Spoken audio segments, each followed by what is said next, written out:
Let's see here.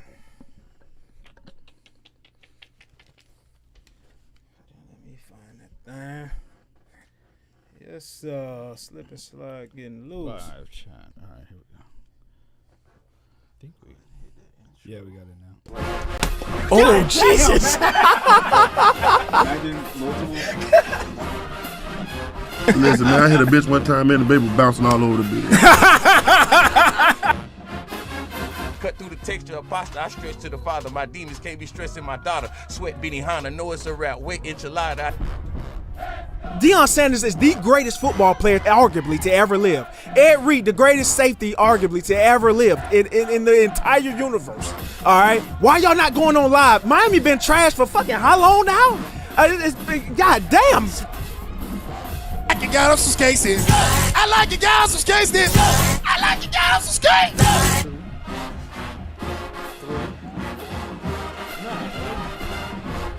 I want somebody in the event, something like, say like, I love oxtail. If I can eat some that tastes like oxtails while I'm down there, just for that moment.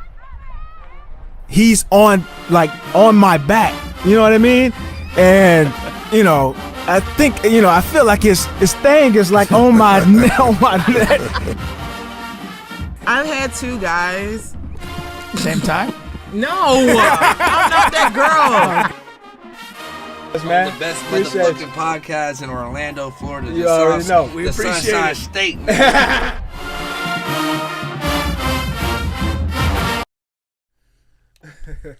Welcome back. You're back on the bench podcast with Bubba and Pink, home of sports, music, and mayhem. Today, we have a really good guest in here, man. Former MLB, multi-time All-Star, D. Strange Gordon. I want to ask you about that because I just knew about D. Gordon. Then when I Googled it, the Strange is in there. So I'm going to ask you about that in a few. But as always, we got a good show for you guys today. We're going to be covering some NBA stuff because Kevin Durant has maybe lost his mind again, maybe, if you disagree. Football is around the corner, so we're going to we're starting to do our preview. So first, we're going to do this NFC East preview. And we got some other knick-knack stories in here, man, that we always have that's trending in the news. And, of course, again, we got our main man, D, in the building. It's a couple things on my mind before we start the show, okay? First off, you know, I walk in, Pink's asking me about what I got on because I'm always relaxed on the show. And here go the thing. The On the Bench podcast sisters that watch the show, they talk a lot of trash about the clothes I wear. They say I can't dress. You know what I'm saying? So Ebony, Treese, Raven, you got, you know, Kiki, she ain't text me back in about 2 weeks. She mad. She'll be all right. But you got a lot of it's a lot of them that talk trash about what I be wearing. So I just want to take a little time. Y'all can't even see my little loafers I got on. You feel me? He got it on, y'all. You know what I'm saying? I got my Young Dro, you know what I'm saying? It's a light, too. I kept it real light today. So the next couple weeks, I'm going to be on y'all ass. So I just want to let you know now. This is a big change from when you were going shirtless on the show a couple months back. Hey, I seen you this weekend, boy. You had it on that weekend, too. So they need to get right. They need to get right. I remember the first time I saw Bubba, like, in public outside of, like, the show or the gym or anything, and I was kind of like, wow. He put some effort into this. Everybody ain't in basketball shorts all day long. You know what I'm saying? Shout out to Blu-ray, man. That's my stylist, man. Blu-ray. For real? Yeah. I take before I buy anything. I tell, hey, how does it look? The second thing on my mind is, yo, how many Spider-Man movies can they make? Too many? Like. Right. How are they? I don't know. The Marvels, the Spider-Mans, it's like, come on. Yeah. Y'all bleeding it now. The last one I saw, really they brought back Toby. All of the Spider-Man were into one, and I thought that was a good way to end it. That should have been over. And here we go. We got another one. My goodness. Now they're going to be in like Doom. They're going to be everywhere. That's nuts, man. So y'all got plans on watching it? Or, Nah, I've been out since the plot been the same. Now I think I'm gonna watch that. I'm not a Spider-Man guy, so I'm not gonna watch that. But I think I'm gonna watch the new, like the big one where they put everybody in. They got The one coming out Doom. December. That's Doom. Oh, yeah. okay. Yeah. I'm gonna catch that. When's it? That's coming for like the holidays. December. Yeah, so the Christmas movie. Okay. Yeah. So I'm gonna catch that. I got on that subject. How many times Iron Man gonna die? Yeah. And then they made Iron Man black or something too. No, he's a different I'm not in the character. world. He's So a that- different- Tony, it ain't. No, he Doom now. Right, He's right. Doom. He's not Iron Man. Yeah, he's got Doom a actually suit, but now. he's Doom. Yeah. But they got some it's of Robert the, Downey Jr. Yeah, they Robert got some Downey Jr. similar like skills.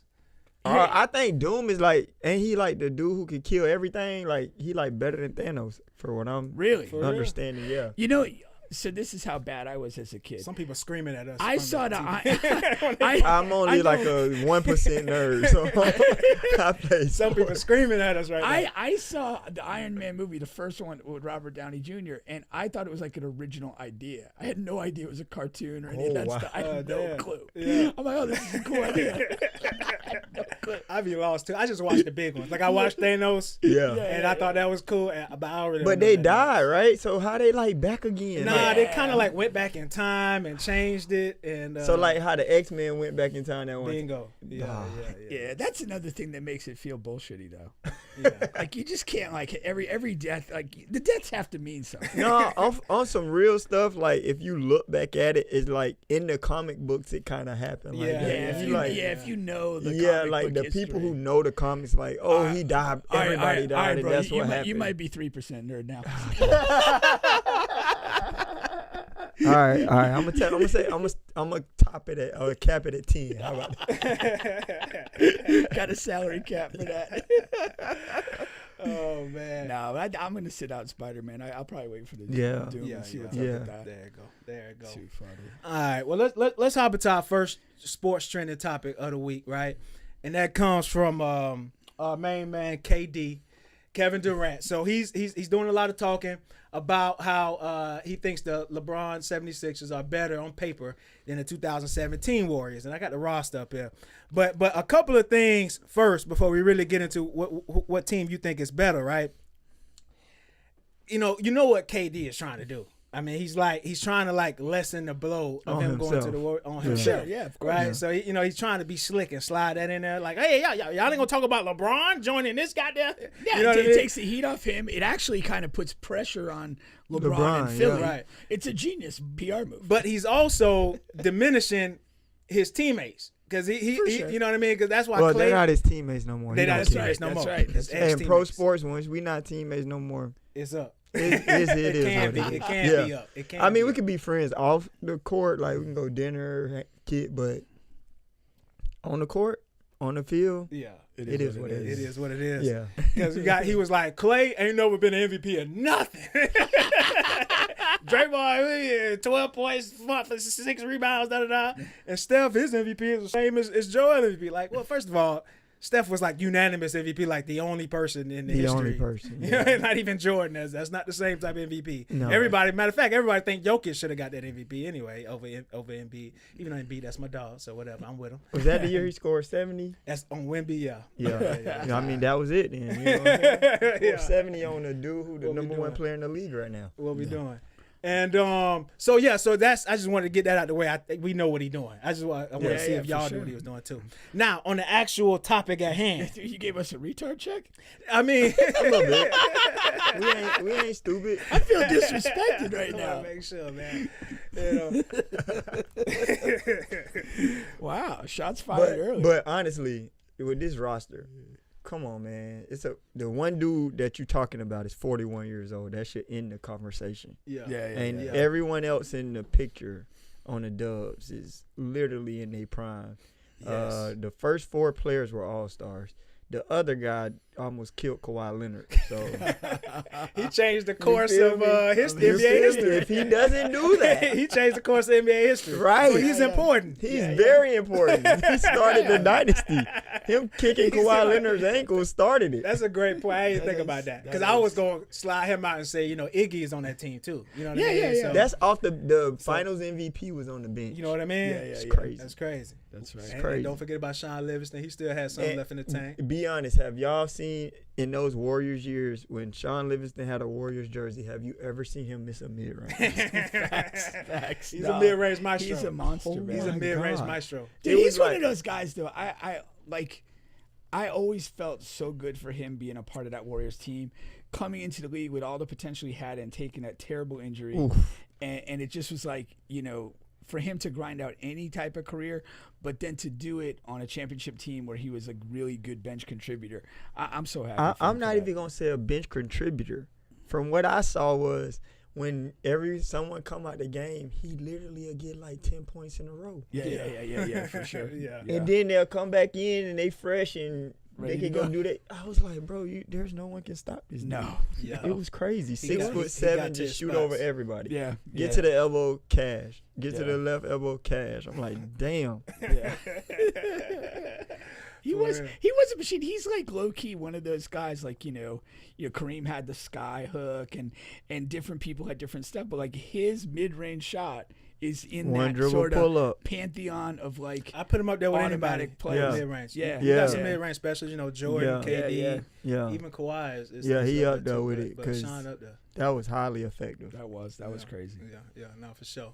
Yeah, and it's just crazy, man. Like Steph is way better than Tyrese. You got Yep. Clay is like way better than VJ right now. Yep. You could project and say in 10 years VJ may be this, but you just don't. He ain't know. a 4-time. 10 years LeBron. He ain't a 4-time champion who scored 60 on 11 dribbles. I don't see not that in that. his future. You know what I mean? If he do that, we all talking right. about something. Okay, we got something. And that's without talking about the defense, because Right. Clay really used to lock up. Right. He was really Clay good. really Yes. used to lock up. Yeah, Especially You know what I when they were together, because him and KD and Iggy and them was really locking up, so Really Steph locking can just up. run around. And Draymond was And behind Draymond, that. I'm sorry, Draymond, don't. Never know who podcast he watching. No, but that's facts. Yeah, we on the same page with that. I thought we was gonna have a little friction there. Really? Thought we was gonna have a little friction there. No, not at all. That he I ain't. Hey man, he backing himself up. That's all I'm saying. Yeah. You know, ain't nothing wrong with that. Nah. He tripping. What y'all think about like the Rockets team with Van Fleet coming back? Anyway, you see anything? I'm with that? not excited. I mean, they'll be in Yeah. the playoffs, but I don't think there's They anything still going special to the going on. playoffs and everything, but Yeah. it's a lot of good teams in the NBA right now. Yeah. Yeah. You know what I And mean? there's nothing that kind of pushes them higher in the contention category. You know what's funny about that is they have a couple of players that just a calendar year ago we were super excited about, like the NBA world, Sengun, Thompson. Like, you know, we kind of everything everybody knows Jabari is what he is, but those two guys, Sengun and Thompson, we were very excited about. They can, you know, now it seems like their ceiling is set. Well, and it ain't high enough. because last year there was no growth where growth needed to happen. Yeah. Sengun sucks on defense. He still sucks on defense. Thompson made zero progress hitting shots. And so that's the thing. Like, you want to see progression, and if you don't see it, you have to say, well, you know what? Maybe he don't work hard enough, or maybe he just don't have the right mentality. Maybe he's just content to be what he is. But if we had seen measurable growth in either of those two categories, you would feel different about this. Well, what I saw personally was the other Thompson twin on Detroit. He started getting a little bit more shine because he actually puts the ball on the floor a little bit more. Yeah. And he does the same exact things where they thought the other Thompson twin was going to take the leap with the offensive game, and it didn't happen. Yeah. No, that's a good point. That's a good point.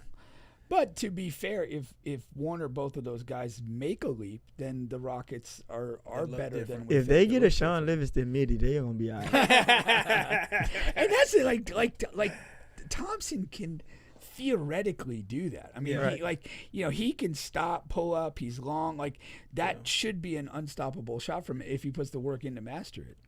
Yeah. I wonder what a guy like that does work on in the off season. Defense, you can tell they working on defense, bro. And conditioning. Yeah, that's Defense it. and Like, conditioning. I mean, they shooting and stuff, but like even when they was at OTE, they're not like they're on the ball. They were always on the ball, so they probably don't know how to play off the ball that well at the moment. You know what I'm saying? Take a few off seasons. You know what I'm saying? But okay, I mean, you obviously played at the highest level in your sport. Like, you have strengths and then you have weaknesses. When you would go into an off season, what would be your plan, to better yourself in some way? Yeah, you just if I had a bad season hitting, right? First of all, for myself, any season that I kind of had bad, I was hurt. So I had to rest. I had to take time off. Take time, and then you start working on because for me, I'll be hurt. 2018, I broke my foot. Mm-hmm. So when I came back, I swung and I wasn't turning on my front foot. So I had to reteach myself how to do that little stuff like that. You try to fine tune it because basketball different though. Yeah. You know what I'm saying? I'm working on a swing. They got to work on spacing, shooting this shot that the team want them to shoot. Yeah. Things like that. Now that I think about it, it might be easier. Well, I mean, the point where I was kind of going with it is that you would, but you made a very valid point. If you're hurt, you've got to fix that. Yeah, first. You got to fix that. But if you go into an offseason relatively healthy, my thought process would be that you're going to attack what's bad. Sengun would be doing some defensive stuff. So here's the part. Thompson would do here's the shooting. real professional part. The better players know how to identify that and then don't have an ego about it. I sucked at my corner threes on the left side, right? So every day I'm going to make 1,000 makes in the corner. You see what I'm saying? Yeah. But egotistically wise, some dudes ain't saying that. They just nah, I don't care. I'm going to still do it. I'm going to get it my way because something got you there. Right. You know what I'm saying? But the better the players know how to take what got them there, figure out some other things that will take away, from them thinking about he drives left, right? So if I could go right and do a pull-up or get to a bucket, I can do that all game until now I need to go left when the pressure is on and they worried about something else. Right. So even at the highest level, guys will be so kind of infused with ego that they won't want to work they will on not. weakness. And then that guy, you see it in baseball a lot. Dude come up, prospects, he has potential. So they play a year off their potential, and they're like, hey, you need to fix this, fix that, fix this. And they tell them next year you're going to start. And then they go in the winter, and they don't fix it. They're like, oh, no, I'm really good. I'm just going to work on what got me here. Right, okay. And, for us, there's a saying in the major leagues. It's easy to get there. It's harder to stay. Okay. Meaning once they get a book on you, they tell us all that. When they get a book on you, what you going to do? Yeah. When they know where your last 100 at bats you hit the ball exactly at, and now a defense is standing there, how you gonna get a hit now? Right. Exactly. And so the NBA is like that too. Sure. You've been missing all these spots right here. This from the left elbow. We're gonna let you go to the left elbow and shoot a jumper. Mm-hmm. Yep. You see what I'm saying? I understand. And so that's how it works pretty much. Yeah. That injury thing is interesting too because they said a part of LeBron's decision to come to Philly was that Embiid told him, this is my first offseason in a long time that I'm coming into it healthy. Okay. So I'll be able to do, X, Y, and Z, work on conditioning, work on this, X, Y, and Z. Right. Because normally he always got a surgery, he got to do an all season, always got a, something broke or whatever. And it took me, I don't know, I just didn't I guess it just didn't connect on why that would be so important. Yeah. But it do make sense after he. As soon as you said it, I was like, damn, that makes a lot of sense. Yeah. So you can be I played through a broke toe, right? So that broke toe gave me turf toe. The turf toe, because I didn't want to step on my right foot so hard, start stepping on my left foot a little harder, gave me turf toe over there too. So you had turf toe on both feet? Both feet. Both feet being hurt gave me a hip pointer. Oh, jeez. So now I got to sit there and let 3 things get right before I can start back. Right. I got you. You know what I'm saying? So a lot of guys go into the season or go into camp and I'm finally healthy enough to get in the conditioning space. And some people just like a Joel Embiid who has off-season surgery a lot of times. Yeah. Probably ain't getting healthy until 3-4 weeks before camp because Gotcha. Surgery, once you go into the ninth, that's 8 weeks. Yeah. Yeah. Like just minimum mandatory. It's mandatory 8 weeks. Yeah. And if the off season 4 months, that's your half of it's gone. right? Because you got to rehab the injury. Yeah. So the first month is the rehab. You never get to even condition and work on your game. So what's the worst injury you had? Worst injury was my thumb. I dove in the third, stole third base. Dude moved his foot, so I tried to get like squirmy. Caught his cleat, missed his cleat, but I caught the base wrong. Dislocated my thumb. Eesh. Thumb surgery. I had a pin sticking out it for 12 weeks. So I was in a cast for 12 weeks. Oh, gosh. Yeah, and then I had to do rehab for like 2 months, and then I was able to come back. Oh, wow. Yeah, it sucked. But the turf toes, that was from like 20. That was for 2 years. Yeah, I had it for 2018 and 2019. Really? Yeah, I had a special dude that works bones named Mel. Shout out my boy. Shout out Mel Clinic. He does like bone manipulation with his hands. Okay. Cleans out like scar tissue and stuff. Cleared it out. All with his hands? With his hands, bro. With his hands. It was crazy. Got off the table. Is it painful for you to experience? Excruciating. Okay. Excruciating because your joints are like, you know how they stayed kind of right here? He gets them go like and then he's like pulling like, so before surgery, I was right here. Yeah. I mean, after surgery, it's about right here. Yeah. Now I can do this and it stays. He works pretty good. Yeah. My turf toe, he got the turf toe out. Like, y'all see me running and jumping? Yeah. Like, I couldn't even do that when I had that stuff. Yeah. Like, I was like walking with a little lip. Like, so even when I stopped playing in 2022, I rested for 2 years. I ain't pick up a basketball. For real? I ain't do nothing. I was like, I'm not gonna do anything. So I'm really like just getting going for real. Yeah. That's funny. That's funny. And so you played through the turf toe. Yes. So how does that work? Because a main part of your game was like stealing bases, right? Everybody thought I was slow, bro. They thought I had lost it. So like if you go look 2018, 2019, I only stole like 25 bags.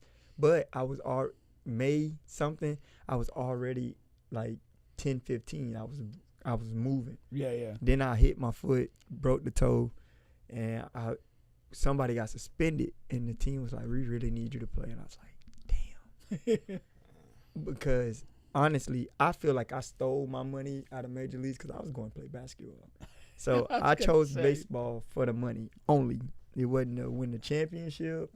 It was none of that. You talking about when you were like young, like when you were like no. So the story, y'all want to know the story? Yeah. That's why you're here. All right. So the story of me playing baseball. My dad, he played Major League Baseball my whole life. Okay, didn't know that. Yeah, my dad played 21 years in the major leagues. Wow. We almost got to play each other. His last year was 2010. I was in AA. I got called up in 2011. We were really close. His body just didn't hold up. So my dad comes home, graduation day. I played 4 years of baseball in high school, varsity baseball. But I was like messing around, like it was basketball. You were more interested in basketball. But my dad always told me if I played baseball, he'd give me a car. Okay. Right? So never got the car. Yeah, now he's a liar. You're a liar, Dad. Did he give you an excuse? Like, what's going on? No, Dad. No, he did not. So anyway, graduation day comes around. I'm going to go play basketball. I'm gone.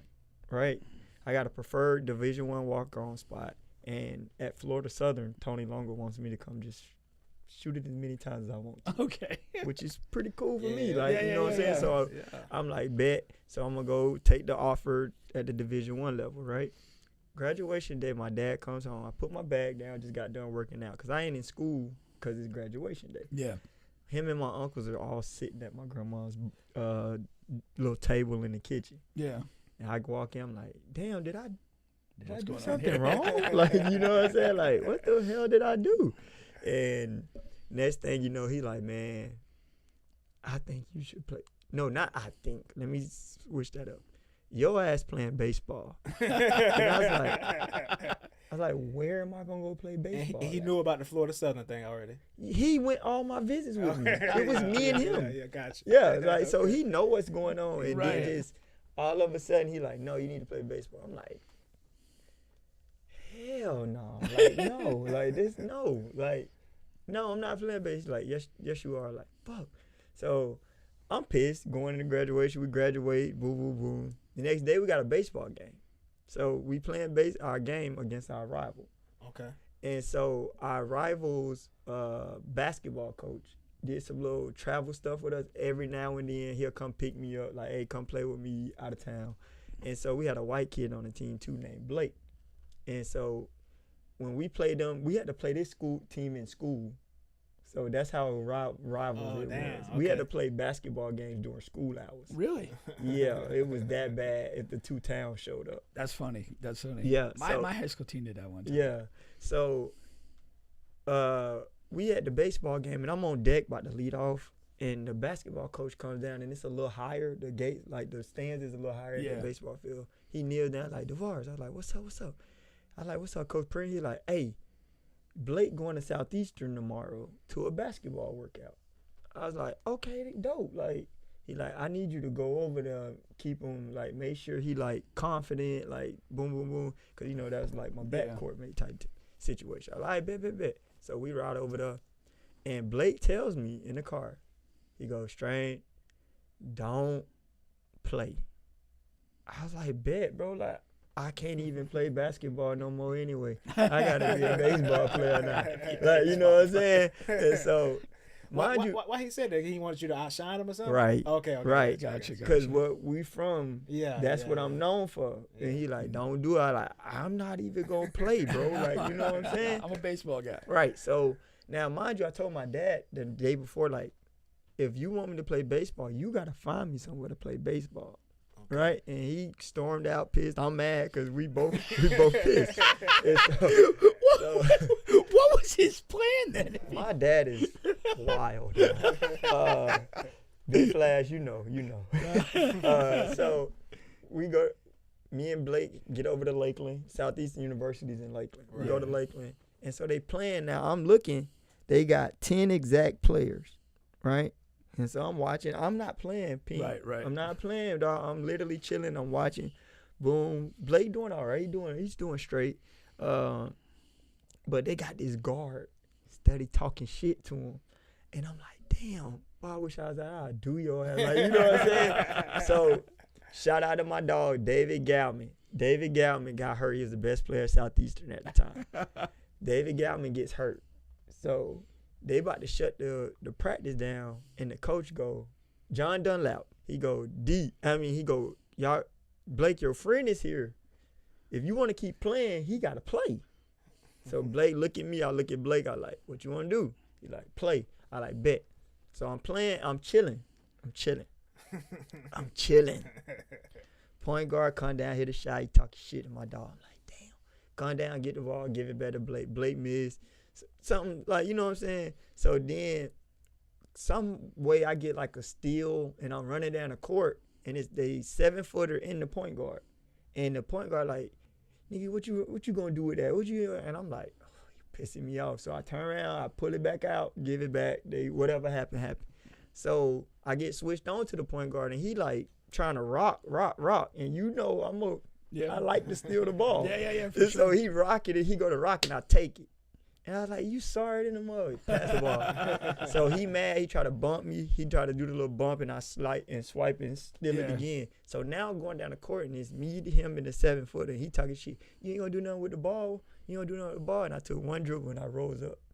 Boom, I pound on the 7-footer. John Dunlap shuts practice down. And it's a Christian school. Who the fuck are you? And I go, man. And so I just strike out running. Like, cause like Blake looking at me like, fuck. I'm like, damn. I'm just a baseball guy. Yeah. So I run out the double doors. I hit the second double doors. Boom. Something big just standing over the top of me. I look up, big old, sorry, Coach Beck. big old fat white dude standing over the top of me, bro. Like, it's never a good situation. And I'm like, what in the, like, bro, say excuse me. Like, this is what I'm, this 17-year-old me. Like, I'm like, say excuse me, bro. Like, you just knocked me down. He's like, you just ran full speed through the door. He's like, are you running for somebody? Did you steal something? I'm like, no, I ain't steal shit. I ain't steal shit. So he like, well, what you doing? I was like, before I could say something, John Dunlap comes, stop him, man. He like, you did that? Like, I ain't steal shit. He like, no, he ain't steal. He's still. He's like, so what's the problem? John Dunlap like, I need him for basketball. And I was like, bro, I can't hoop, bro. He like, what you mean? I was like, I play baseball. And the coach look at me, you play baseball? I'm like, yeah, I play baseball. He's like, you don't play no baseball. I'm like, yes, the fuck I do. So like, and he like, you play baseball where you play it? I was like, I play at Avon Park High School. And so he's like, you don't play it? I was like, I got a game tonight, bro. Come to my game then, since you don't think I play baseball. So pulls up. My homeboy, he right here. So, y'all, I'm not lying about none of this. He right here. We go to the game. I ball. He ball too. Okay. So the coach like, man, I really love to have you at my school. I like, hey, you can't have me unless you take my cousin too. Okay. Taiwan, who right now. Yeah. Taiwan, that happened, ain't it? Oh, I think he said yeah. So anyway, like he's like, you can't. I was like, you can't take me unless you take my cousin. So Taiwan, as y'all see, is way fucking bigger than me. Yeah. So he looks the part. Coach like, hell yeah, 6 foot 190 pounds. Yeah. The Rocket from right, yeah, hell yeah. So we end up going to that school together. That's how I found out. That's how we got baseball. For baseball. That's funny. Yep. But they wouldn't let you be a two-way guy and play some basketball too? No, it wasn't even them. It was my dad. Oh, my dad was. He was like, if you gonna go play basketball, why did you just? We could have let you go. I was like, that's what I was saying. That's my point. You should have just let me go play. So I was getting in trouble. Like my dad was pulling up to the college, y'all. Because the baseball coach was like, yo, this man is in the basketball student activity center all day, all night. That's so funny. That's crazy. So then I went to that school. I went to Southeastern for a year. And I'm going to be honest. Coach Beck, I love you, but I'm going to be honest. We went to Tennessee, 14-hour bus ride. We get there. I'm not starting shortstop all year. I'm starting a DH, and I'm like, what is going on? Yeah. Like, you know what I'm saying? And it's freezing cold. It's 29, 30 degrees. I am DH, and when you went to Georgia and Tennessee, I'm DHing in both places in the freezing cold. I'm like, what the fuck?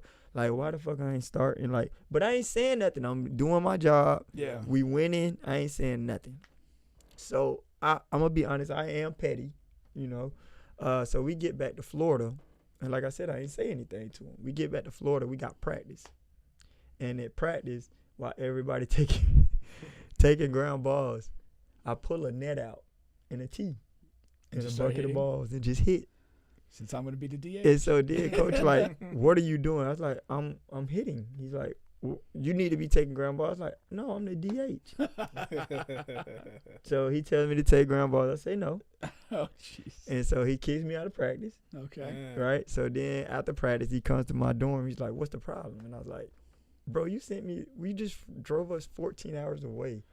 And I sat on the bench and DH'd. Yeah. Right? And so the answer Coach Beck, I'm watching you see me looking at, gave me was the kid who started at shortstop, grandparents came. And that's why. That's why. And I looked him in his eyes, Pink, and said, this is college baseball. That's some high school bullshit. Yeah. For so, sure. 2 days later, Coach Beck, this how it happened. This how you lost your boy. I went and found some of our upperclassmen were saying that the Detroit Tigers had a free agent showcase. Okay. And it was like $300 a player. So I took all the money I had because I wanted to see. At first, I wanted to see how I stacked up. Right. And then I was like, nah, bro, if I make it, I'm just going to go. Right. And this your freshman year? It's my freshman year, so you know I need 3 years to be able to be eligible to go pro. Yeah. Coach catch wind of me talking to somebody. He's like, you better not go. but I just DH'd. So I'm not hearing none of this. So I jump on the bus in Lakeland, get over there. And the reason I ain't ride with my teammates is because they would have told on me. Right, so I get on the bus. They all stretching, they doing it. I come up late, sign up, give them my money, and we do the showcase. It's 600 guys out there. Damn. God The damn. Detroit Tigers walked up to me and tried to sign me right there. Really? And I got the coldest feet in the world.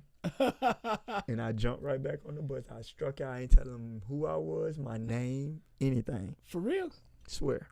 So they didn't really know your name at all. They just said, hey, they was we like, like you. We want to sign you.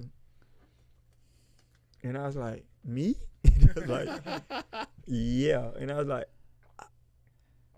right now? They was like, yeah. And I pushed out and I jumped on the bus. Why though? When you look back on it, why did you? No, I'm finna get to that. All right. It was actually a great business decision that I jumped on that bus. Okay. Because the scouts saw me talking to my teammates. So they asked my teammates, who was I? Teammates being 19, 21, 22-year-olds go, that's our freaking freshman shortstop. He had no business being here. And they go, yeah, we want him. Yes, so, you motherfuckers had no business being right. here. They're like, we want him.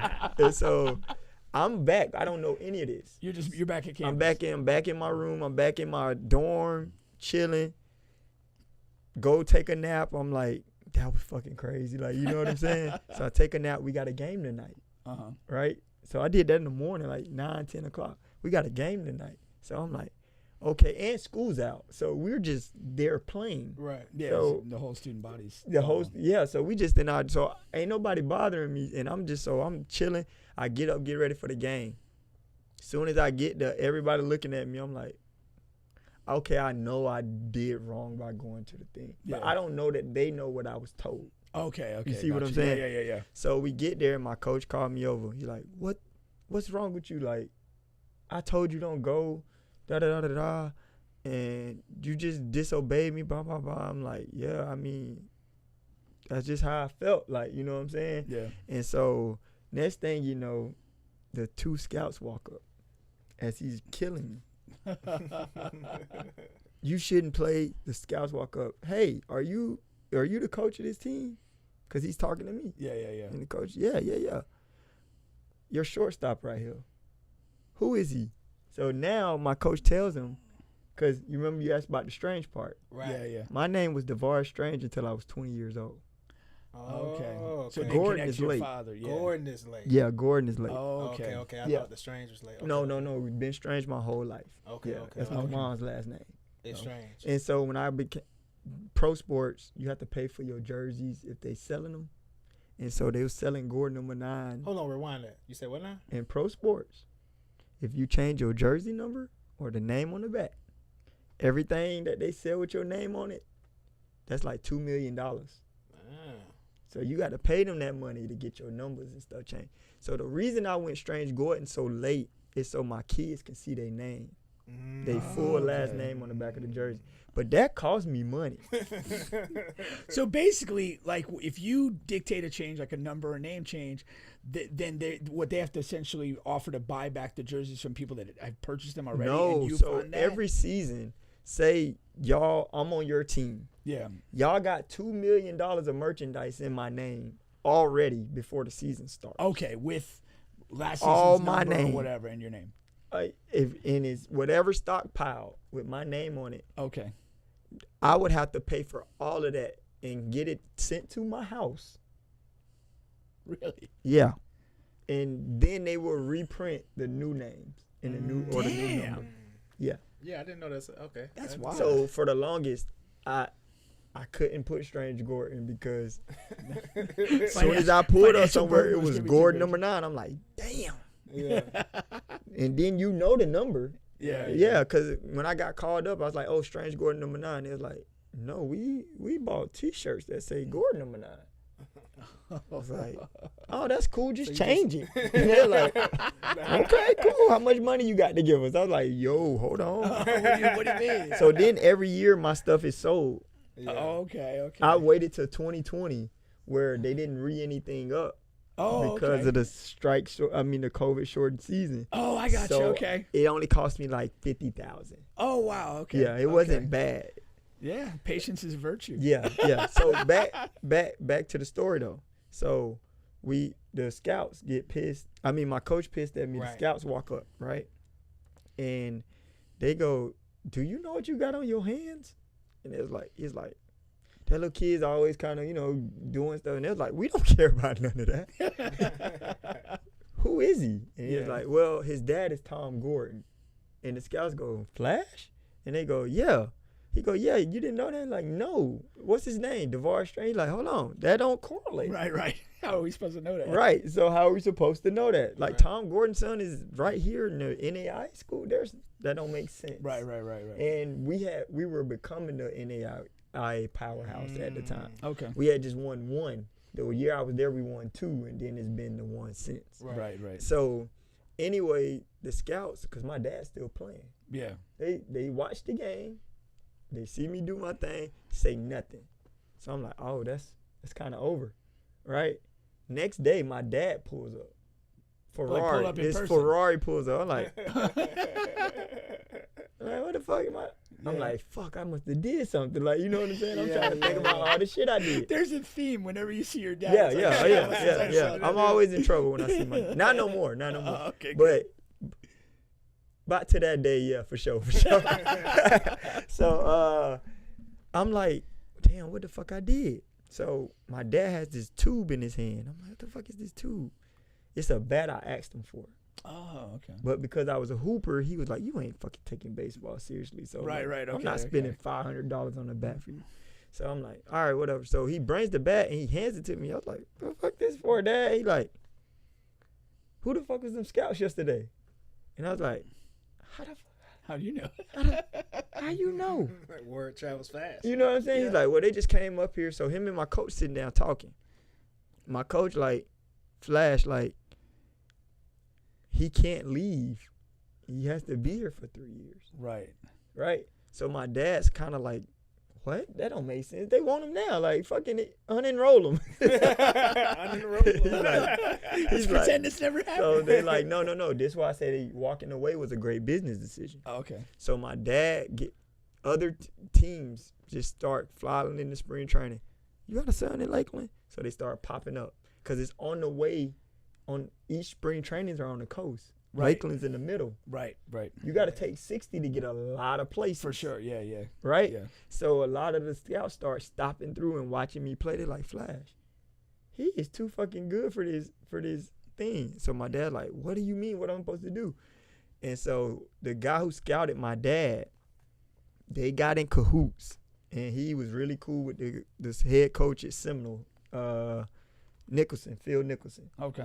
And so they got me in the Seminole. I went to Seminole. Okay. The next year after we won a national championship, I was the MVP of the national championship for the NAIA, all that stuff.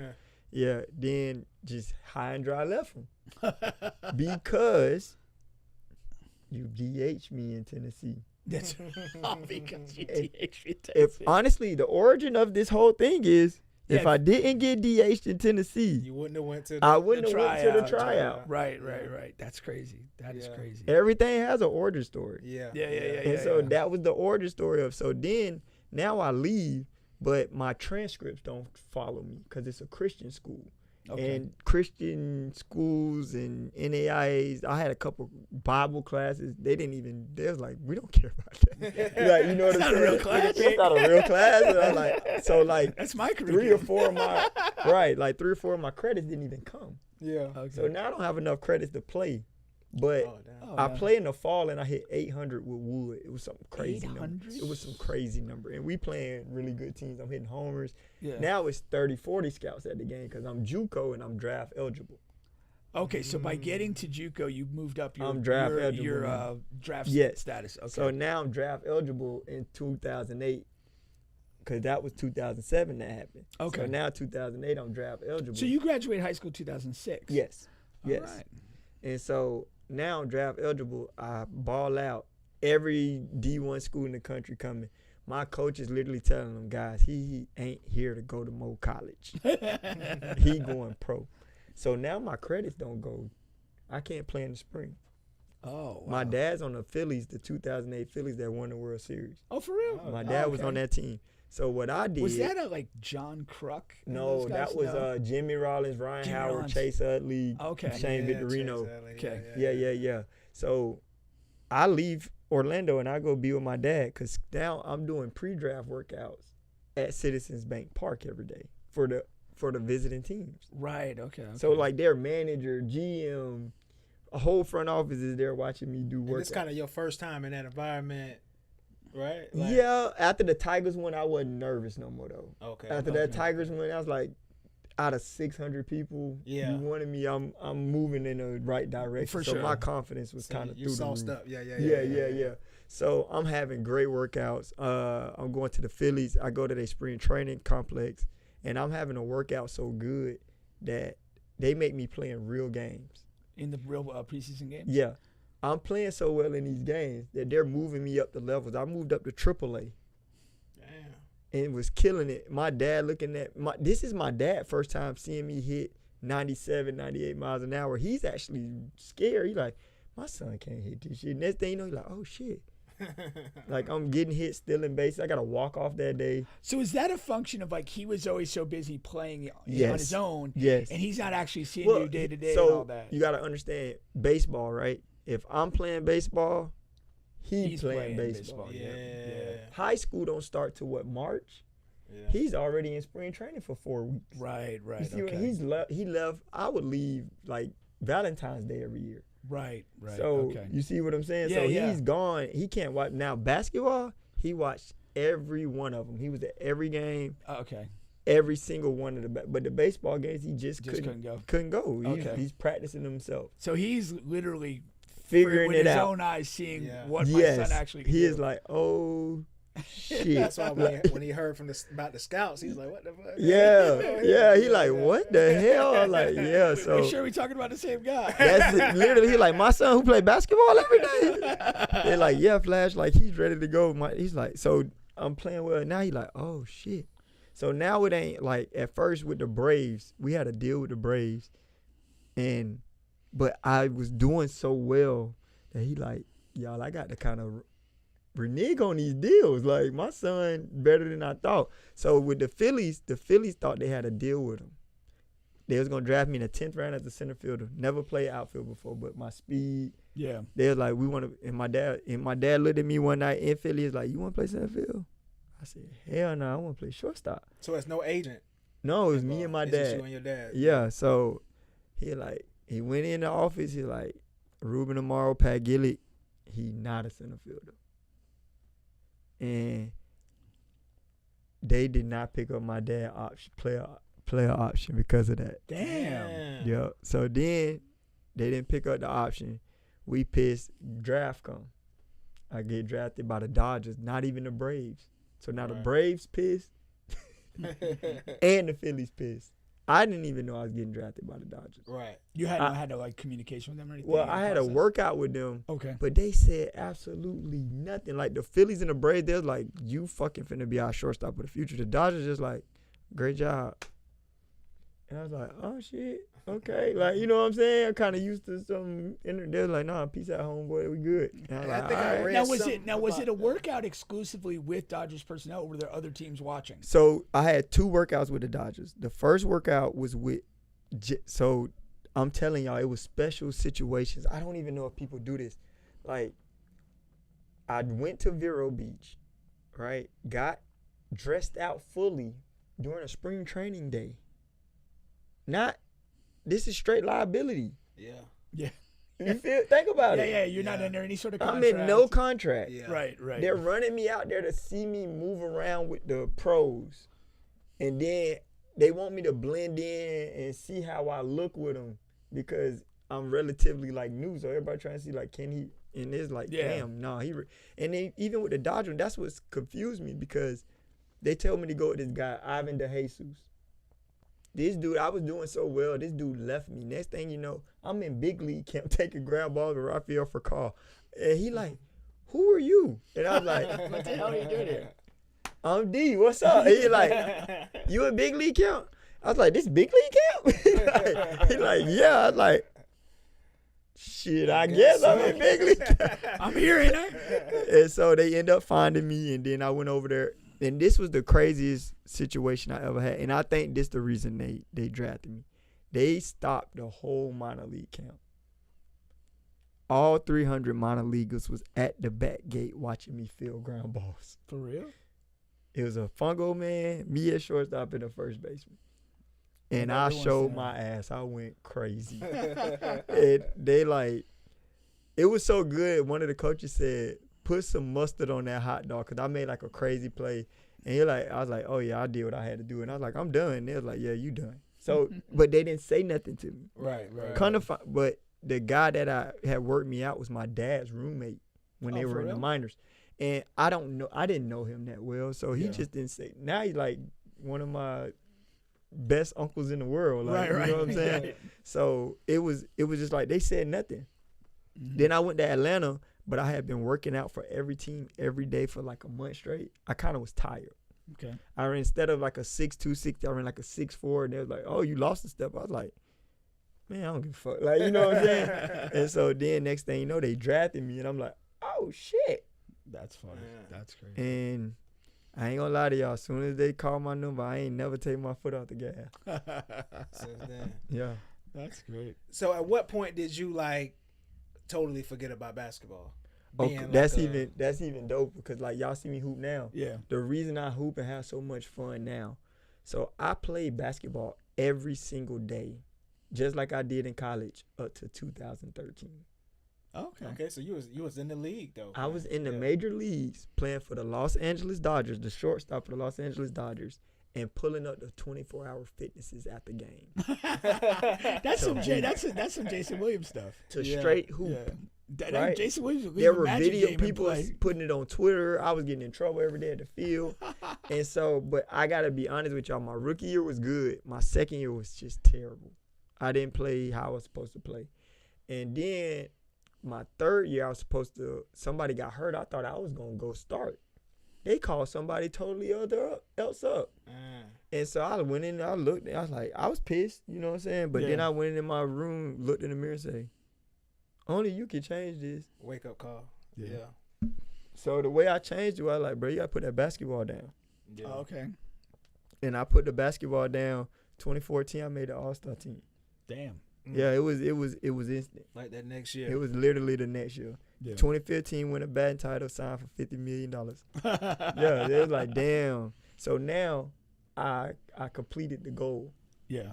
So now I can just enjoy basketball. That's funny. That's funny. Now, 100%. Let me, because I got a question here. It's going away from the story, but it still connects to the story.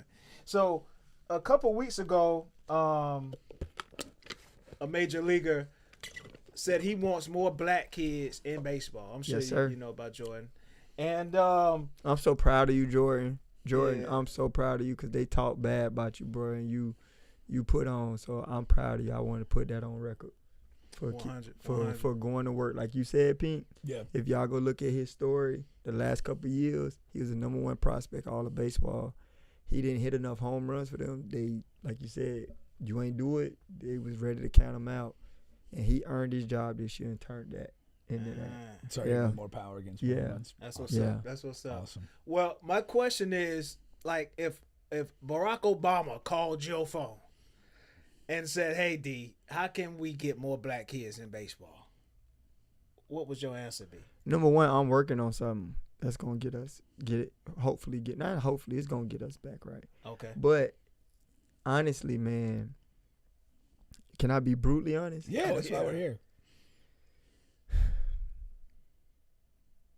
It's going to have to be completely free. We're going to have to completely take care of them until, like,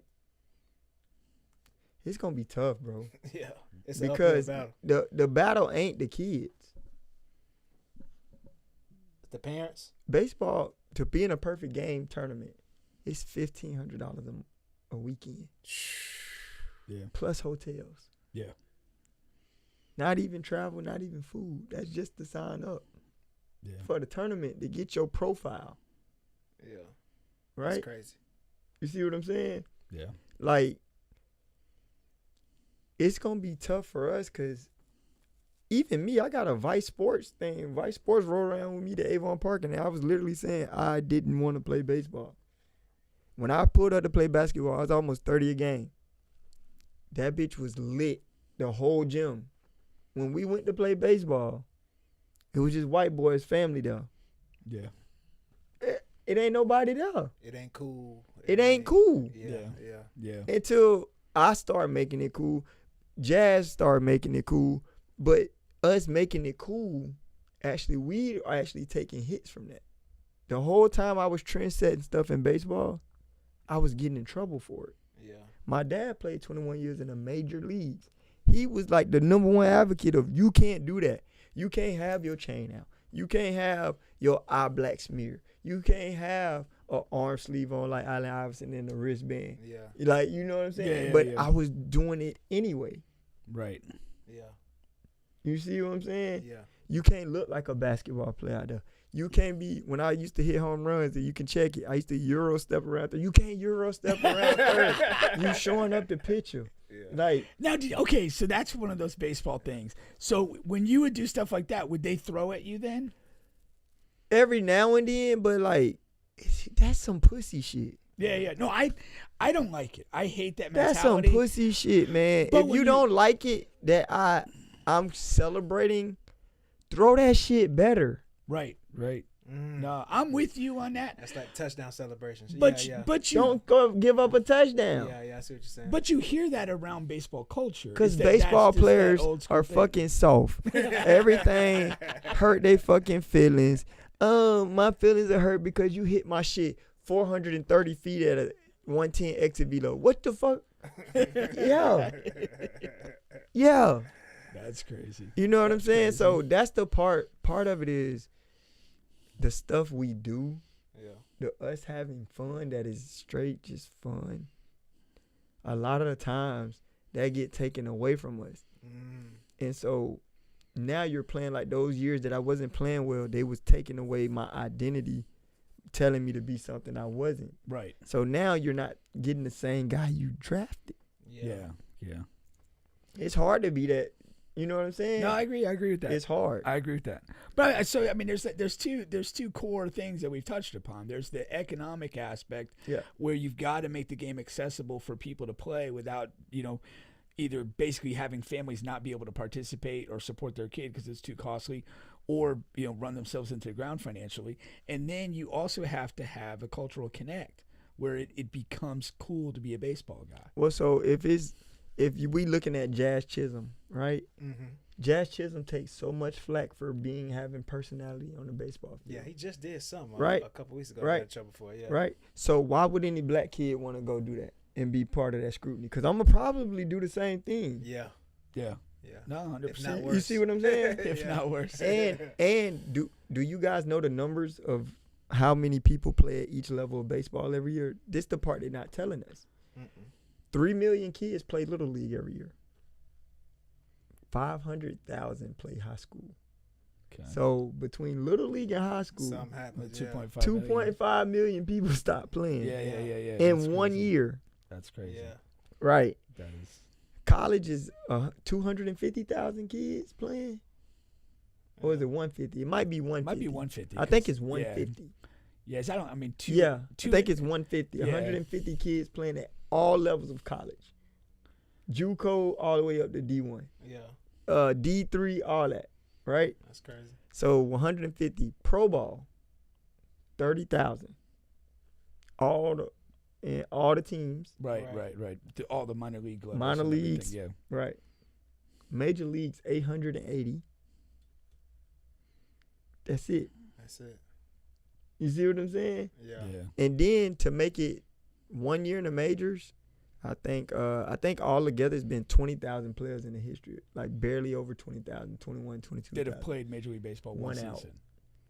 Wow. Not even a season, just one out. One out. Okay. One out. But in baseball, that's due to skill, right? Versus like NFL, it's like your body's kind of break up, not for long league. In baseball, it's more I remember it's easy to get there, harder to stay. Yeah. So you get there and then you get figured out. Most people can't come back to figured out part, so they just get somebody else. Yeah. Just like that. Yeah. And then it's real hard to get another shot at it. Yeah. Once they figure out you can't play, they gonna just get somebody else. Yeah. That's why I was so happy for Jordan. Yeah. You know what I'm saying?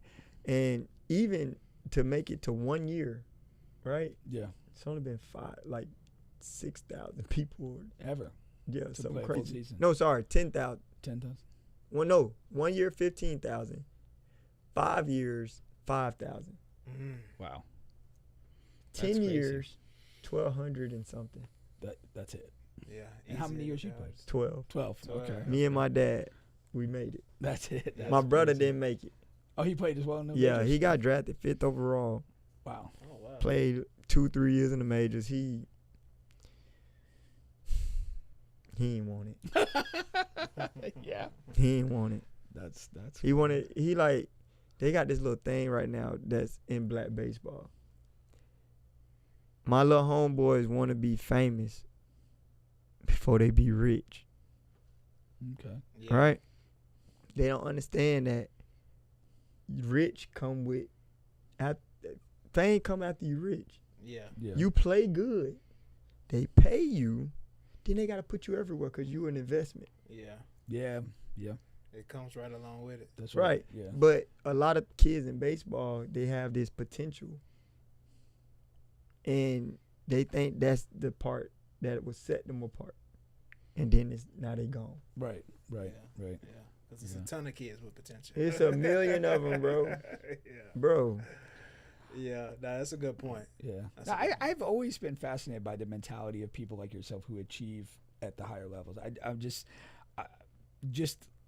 a person's approach to achieve that, the discipline, and I've talked to a couple different guys in different sports, and they just are different. Like there's just a confidence and like a competitiveness that's just not normal. Yeah. So even me, like playing basketball with y'all, like before, so I got married, and my condolences. I got married, and I was like, look, yo, listen, my marriage not gonna work if I'm hell bent on my sport, right? And I knew I was on the way out. I didn't want to do it no more. Right. So that's why I got married, half of the reason too. And so once I got married, it was like, yeah, we gotta quit because I wasn't having the same commitment. You know what I'm saying? The commitment is like, me and my wife laugh now because she's like, I didn't even notice you weren't even paying me no attention. I'm like, I was trying so hard to give you attention and be good, but it was so not working. You know what I'm saying? How demanding is baseball? Like how demanding is pro baseball? So, bro, we play 162 games Right. in 180 days. With a 6-week spring training that nobody counts those games. That's true. You don't even count those. Yeah, They don't count them on your body. They don't count them on your stats. It's just you just played 30 games. Yeah.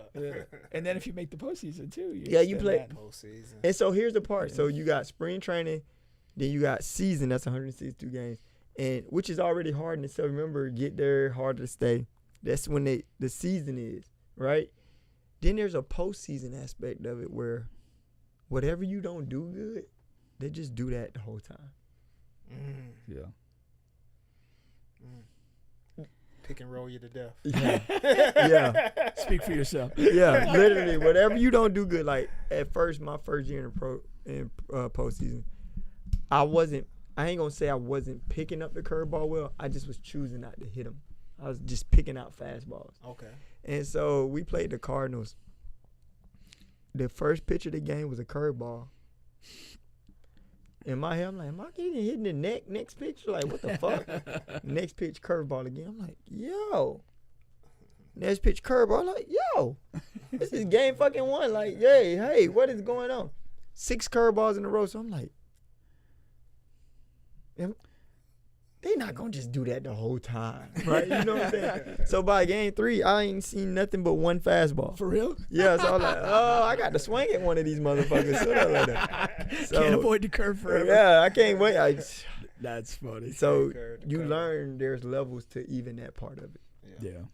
Now, during the time of your career, like a player, either a guy you played with or played against, like who would be a guy that you just felt was like on an absurd level that just was like, what's this going on with this guy? So you want to hear something crazy? Like, Bo Jackson and Gary Sheffield are my goddads. Oh, really? Yeah. So I ain't gonna say nobody I played with or nothing like shocked me, but being a little kid, being around Bo Jackson, Crazy being around athletes. right, Yeah. I used to be like, what the shit? Like, so now when I got to play, mind you, I'm already faster and jumping higher than about everybody, so I'm just kind of like, y'all just big. Yeah, Like, yeah. you know what I'm saying? Because Bo There's was some big motherfuckers in Yeah, baseball. there man. are. That but- surprises me. yeah, but they're not athletic like Bo. Bo running up the wall at 6'3", Yeah, 240. Yeah. You know what I'm saying? Like, yeah. I seen Frank Thomas and them doing some crazy. Sammy Sosa. I done seen these crazy athletes. And I'm like, y'all just big. Y'all not as athletic as these boys was. Yeah. You know what I'm saying? No, So true. now, to the thing, Giancarlo Stanton used to hit the hardest and furthest line drives I ever seen until I seen Aaron Judge. Until Aaron Judge. Yeah. Okay. Did you cross paths with Judge? Yeah, Playing-wise? 2017. Okay. Yeah, okay. we played all the way to 2022. Okay. Yeah. Okay. You also played in that whole, like you said, Sammy Barry. How did you view Barry? The best ever. Yeah. He is the best fucking ever. Yo, I don't give a fuck what y'all say. Ain't no steroid can make you hit one pitch a night out. That's You what- get that's one what I wanna pitch. hear. And then you almost always hit it. Y'all know how hard it is to wait on one pitch all fucking night? I told y'all I couldn't get the curveball. Right. They just didn't throw it. He like That's his every night. every fucking night. Yeah. I heard Chipper Jones tell a story like that on a podcast. Every It's just night. like, yeah. That's the most absurd shit in sports. Yeah. Every fucking night you got one pitch, you gonna get attention. Y'all, I'm talking about not swinging the bat. Yeah. This shit you see in like women's softball. He's doing it to major leaguers. He's doing Yeah. it to the best in the history of the world. Yeah. So he would be that guy that like just not Yeah, athletic, just 100%. baseball wise. 100%. Barry Bonds the best baseball player ever. Is he a dick? Not at all. Not to me. Okay. They said he was to reporters. You always hear that narrative about him. Well, think about it. Would you be cool with somebody who blame you for something you never test positive for? True. Fair And enough. you're not allowed to be in a. They're the sole reason he's not voted in. They're the voters. Yeah. Right. sole reason. Right. Yeah. Would you, Yeah. No, that makes sense. man That to makes man? sense. Would you? Yeah. No. You know?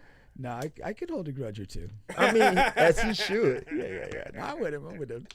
I suspected that if you actually knew him and were a peer, that like he would probably be a pretty cool guy. Now listen, he was cool to me. Yeah. Everybody else, he was our hitting coach one year.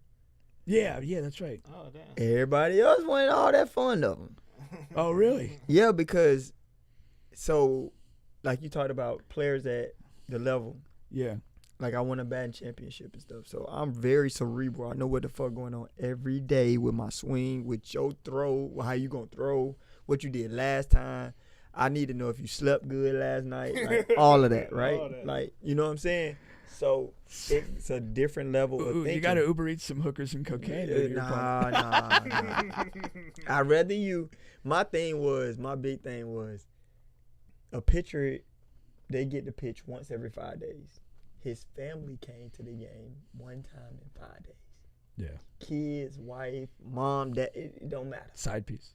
It don't matter. They all came because he's starting that day. Yeah. Y'all had dinner planned afterwards, right? Y'all was going to have a good day at night afterwards, good time. When he has a good night, it's my job to fuck that up for all y'all. All y'all going home. All y'all going home. I love that mentality. All y'all ass going home mad. I love that mentality. And I don't give a fuck. All y'all get you going, man. Your daddy crying, son's crying, and I know it's true. Yeah. My dad was a major league pitcher, Yeah. so if he sucked that night, guess how we went home? No one spoke. I was just gonna say No quiet one car spoke. ride. Quiet car ride. Bro, my dad was a closer, so if he doesn't play well, the team lose. Yeah, that's Right. added pressure, yeah. That man, I got whoopings after this man that gave up the game because he's pissed, and I'm just like la la la la la. Like I got my ass beat for this, so I know that this is a true testament. Like you can get your ass beat, so I'm finna fuck it up for everybody at your house. And so then even worse, like pitchers will talk shit to me. Fuck you, motherfucker. I be like, yeah, but you finna go home mad. You gonna beat your wife, ain't you? Damn. That's some high caliber shit talk. Oh, bro. And so, like I told you, I'm ultimate competitor. I had to get, like, because I got married, I had to get a therapist to teach me how to lose. Teach me that it's okay. It's okay to lose. Teach me how to play while having fun. So when y'all see me playing, that is me at I'm just having fun. Yeah. Because if we get competitive, now, I saw a post. That got a little competitive. A post a couple weeks ago.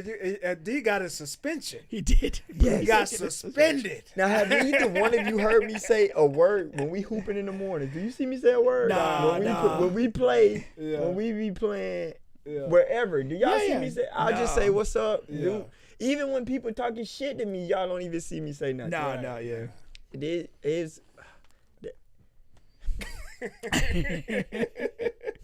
He told me the whole story the other Friday. I ain't heard this story. You don't got to say it right. I can get it after the show. I'll tell you afterwards. Yeah. It was definitely not my fault. I just saw it on there. I was like, what the hell? Everybody's like, you don't even talk. I'm like, I know, right? Yeah, that was funny. I was like, what could he have done?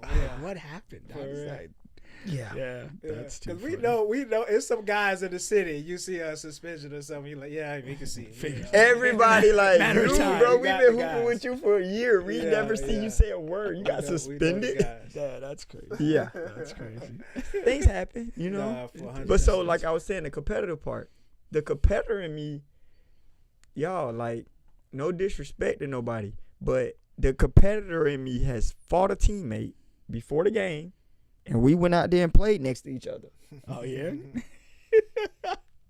A couple times. Like, you know what I'm saying? Like, because in pro sports, we could fight in the locker room. Yeah. But you got to go out there, even with a black eye and bumps and bruises. You got to compete because you're getting paid. Yeah, for sure. So the competitor in me, if I didn't shit. It just that's normal. Yeah. You know what I'm saying? Yeah, it doesn't phase you. Yeah. It was just normal, and then you click out of it and play. So crazy part is after it happens, come down court, and I could have been on some bullshit. Yeah. Get a guy the ball, makes another shot. Mm-hmm. Keep playing. We end up winning. Yeah. And like I told him, kind of fucking needed it. We sucked at first. Yeah, for sure. Yeah. But that's an example of what I was talking about when I've had a chance to talk to a couple of professional athletes. It's like the way you'll process things because of the things you've had to do to get where you got.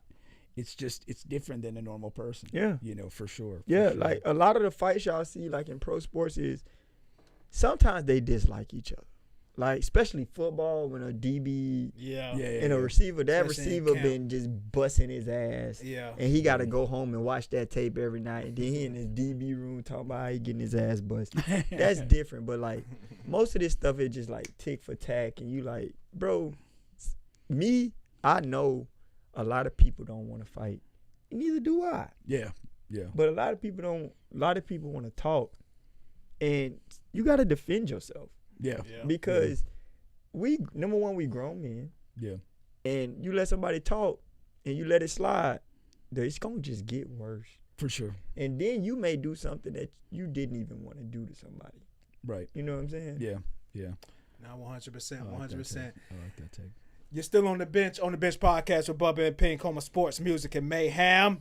All right, we got friend of the show, D. Strange Gordon in the building. Got to add that. Do you got to get to a game? Yeah. What time? It's at 9. What time it is? Oh, shit. It's 9. It's 8:16. 8:30. 8:30. All right. I just thought about that. We'll power through a couple having of a good time. I know. Yeah. That's what we're here for. We got a couple more topics we'll power through. And like I said, you can, you know what I mean? Exit whenever you got to exit. Yes, sir. let's get to some fun ones. Maybe I'll leave the boring football for me and Pink here, man. All right. This is going viral on social media about how many push-ups should a grown man be able to do. I saw the balls on their podcast at it, and then they started this going out everywhere, right? Now I got a take on this. It's kind of sour the conversation, but what's y'all take on it? I mean, I have to think how many push-ups I can do. I remember a few years ago there was a 10 push-up challenge. Yeah, and I did video myself doing that, and I actually had compliments on my form, which I was quite proud of. Oh, yeah. But so I would say a minimum of 10. I'd say 20. But again, it's like for all grown men. Like, because again, I'm pretty old right now. Yeah. So like that. So that's all grown men. Okay. Yeah. So I'm gonna say like 10 or 12. yeah. But so I was gonna say body type, like skinny dudes. All that matters. We can throw ourselves up like a bunch of times. Yeah. You know what I'm saying? Yeah, a guy weighs 250 pounds. Like if he weighs 250. 8 to 10, you know what I'm 250 saying? plus, because gravity is taking them down. For and sure. it's pushing it up. Yeah. Like a smaller dude like myself, I'm gonna say 15. Okay, I got you. 15, 12 to 15. That makes sense. You know what I'm saying? Makes sense. I like it. Now if he bone narrow and ain't never did nothing, he ain't making it. You know what I'm saying? But a bigger dude, an older dude, I'm gonna say 8 to 10. Okay. Because you don't know when the last time that man did a push-up. Yeah. You feel me? Yeah. Now if you in shape, and you doing stuff and you need to get 20 push-ups as a man if you in shape. But if you just coming out the couch, yeah, we got to give you some grace. I hear Gotta give you that. Fair assessment. Gotta give you some grace. Yeah. And that's one of the things I was gonna say is about the body types, because you got one of the dudes on there like 95 pounds. Like, come on, that man. don't count. You gotta have a 50 clip. If you don't got a 50 clip, I can get a 50 clip because it ain't nothing there to throw up. You know what I'm saying? That's what I was saying. And then secondly, because it was going like real hard, and I seen some other podcasts going real hard, and I'm like, I think it's fun because we dudes, we talk trash, whatever, but to go that hard, like who really cares what another grown man really can do or can't do? You know what I'm saying? For push-ups. For real. I just want you to have a steady income coming in, so you don't got to ask me to borrow money. That's what's important for me. Now you're going too far. That's what's important to me. You know what I'm saying? A lot of people we know, most of the people who can do a lot of push-ups got time on their hands. That's true. That's true. Too much time on their hands. Oh, that's too funny. You know what I'm saying? Too funny. So that's all I had to say about that. I like that one. But yeah. Iman Shump, not, we don't got to say too much about this, but Iman Shump came on the podcast, and he was saying how he'll never marry again after his costly divorce with Tiana Taylor. Because he was like, she is actually the one in a relationship that was making more money, but she still took half of his $30 million NBA fortune. And he was like, just because of the finances reason alone, he's just not going to do that again. Yeah. You know what I'm saying? He was like, a direct quote is, "When I was married, I trusted my wife with everything. I loved her, so I put all my money into a joint account because I believe we were building a future together.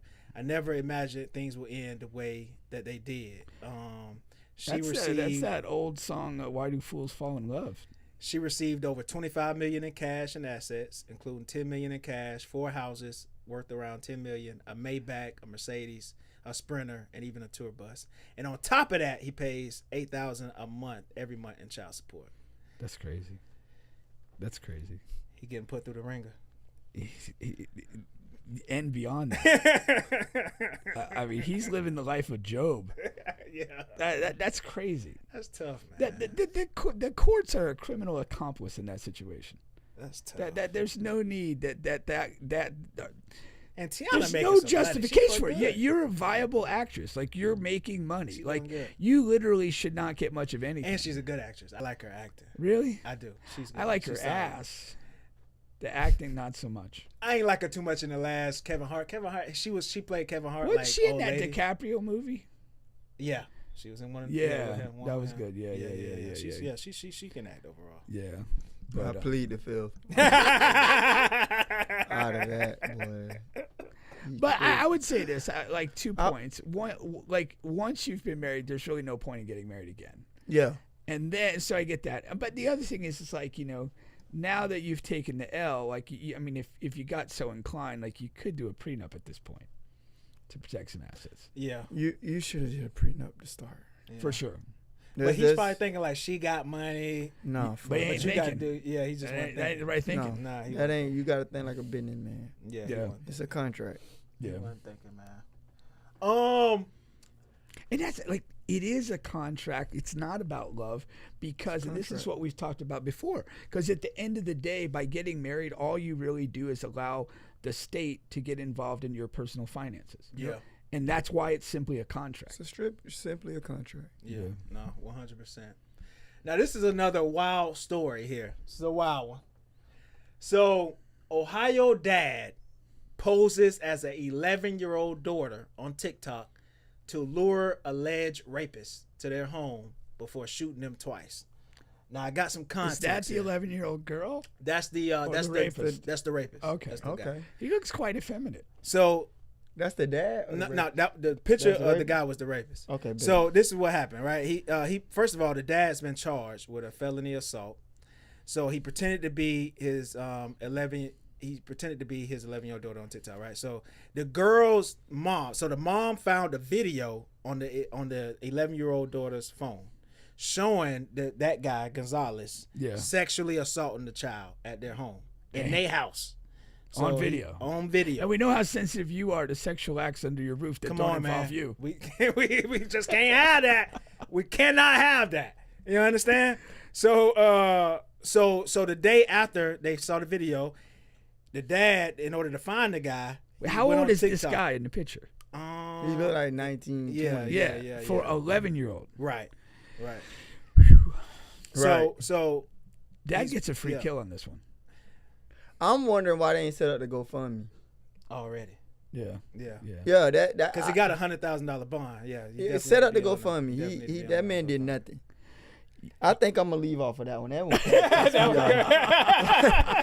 What the fuck? For real? That's outrageous. So he got aggravated assault. Free that man. Yeah. Nah, he should have got. He got one job Big as a free. dad. And the guy didn't die. So Yeah. Nah. luckily, throw him in prison. Yeah.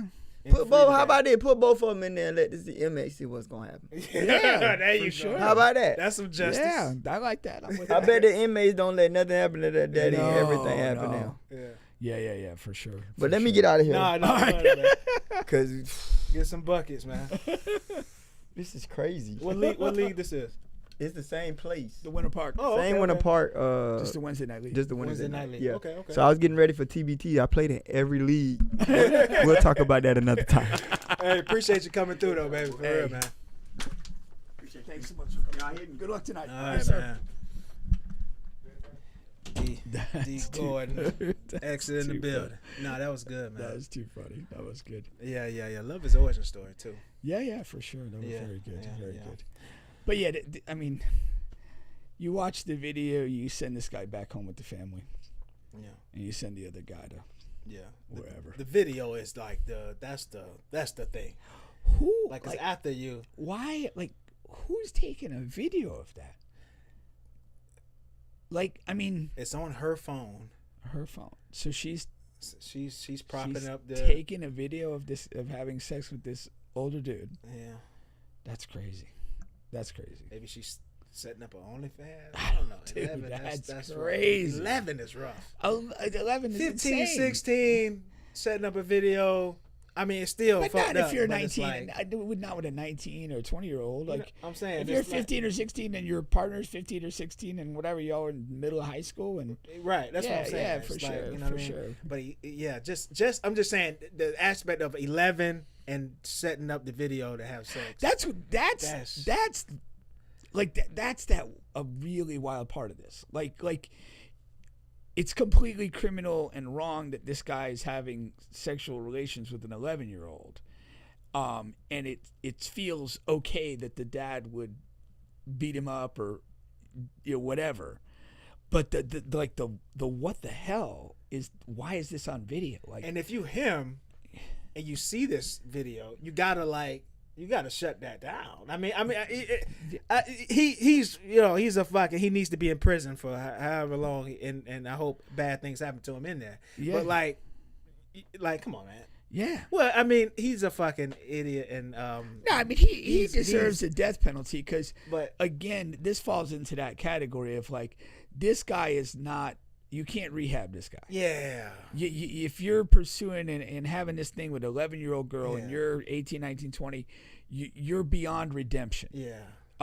You need to be taken out of service completely. But yeah, if this 11-year-old girl, if she's recording this, like there's a lot more damage than what just happened. Than what that's very very troubling. Yeah, you got to figure out what to do with her next. We got to send her to Utah. No, we don't.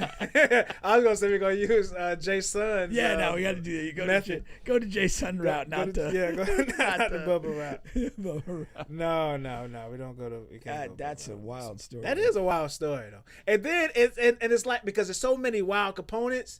The one of the wildest components is the dad utilizing TikTok to pose as his 11-year-old daughter. That kind of gets brushed under too. And that's kind of impressive. But how do you? Why?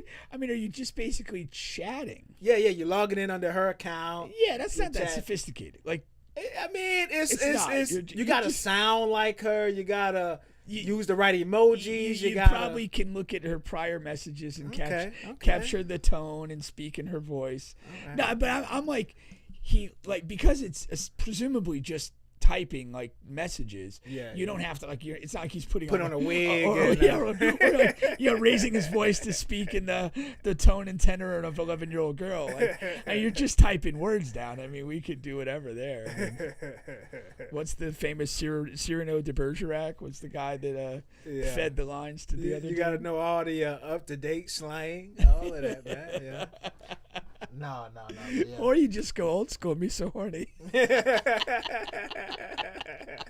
Any guy's gonna pull up after that. Yeah, exactly. These don't have to be super sophisticated. No. We're going to the 2 Live Crew, me so horny. Let's get some football in before we end the show. Again, NFL is right around the corner.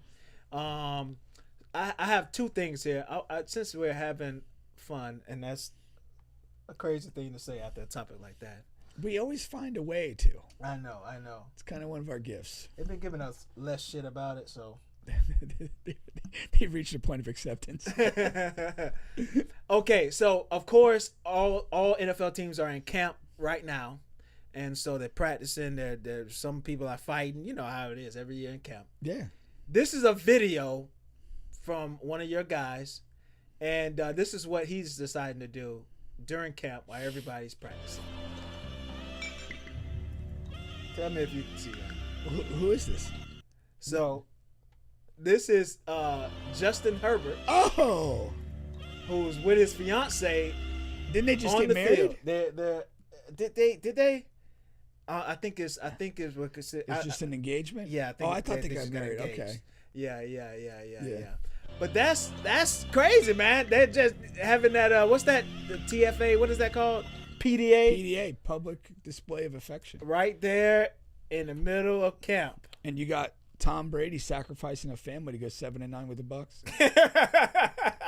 That's fucking leadership. I don't know what the hell this is. I don't know what that is. What is that? That's just terrible. I've never seen that before. Nah. I've never seen that before.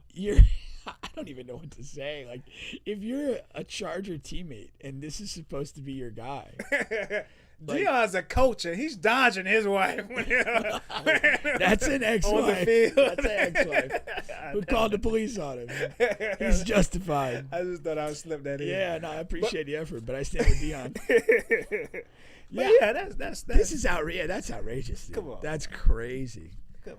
Chargers are gonna be 6-11. Puppy love and all of that, but you gotta be extremely locked in. If you're Justin Herbert, you at least gotta appear to be super locked in. This is a huge year. Well, I mean, for you, there's so much wrong about that. Like I could see, maybe when we're making our way onto the field, and if something you know, like that. you see, Because you see that if they're on the side of the field, or maybe after the practice and you're coming off the field heading back to the facility, like. But dude, he appears to like be stretching, having a picnic, and just stroking each his other's hair. hair. you do have that little girl just run just by. right Though. I'm gonna assume she was running a route. She was looking to get opener. She was working on a route tree. She wasn't frolicking around stroking anybody's hair. I'm trying to tell you, man. No, that's a bad look for the Chargers. But if anybody in the league's gonna do that, like, he's the guy. I think so. Yeah. 7-11. NFC East. Kind of want to talk a little bit about the NFC East because there's a couple of storylines going on. Number one, Dak Prescott calls his offense a potential. What did he say? It could be like the best something. He gave it an greatest show on turf. Greatest show ever or something on turf, like the old Rams offense. Is that what he's alluding to? Something he said. But there's a lot of there's a lot of expectations coming from that offense, especially if he stays healthy. Not from me. But they have one of the best duo wide receivers, like top three, I would say. Who's their running back now? And that's another good question. Cowboys running back, because that kind of has been they let the one good one go. Oh, hold on, I said quarterback. I meant running back.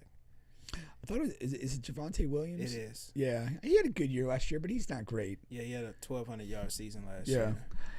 For me, he's more of like a grinder than like a big play guy. Yeah. Or a dominating back. Yeah. Cowboys are what they are. I mean, for the last several years, they have a handful of performances where they put up a bunch of points and blow somebody out or whatever. But they're still the Cowboys. Oh, Gotti, the greatest offense there is. I knew it was something. That's what he named there. Came up with it himself. Huh? He came up with it himself. That ex-fiance didn't contribute.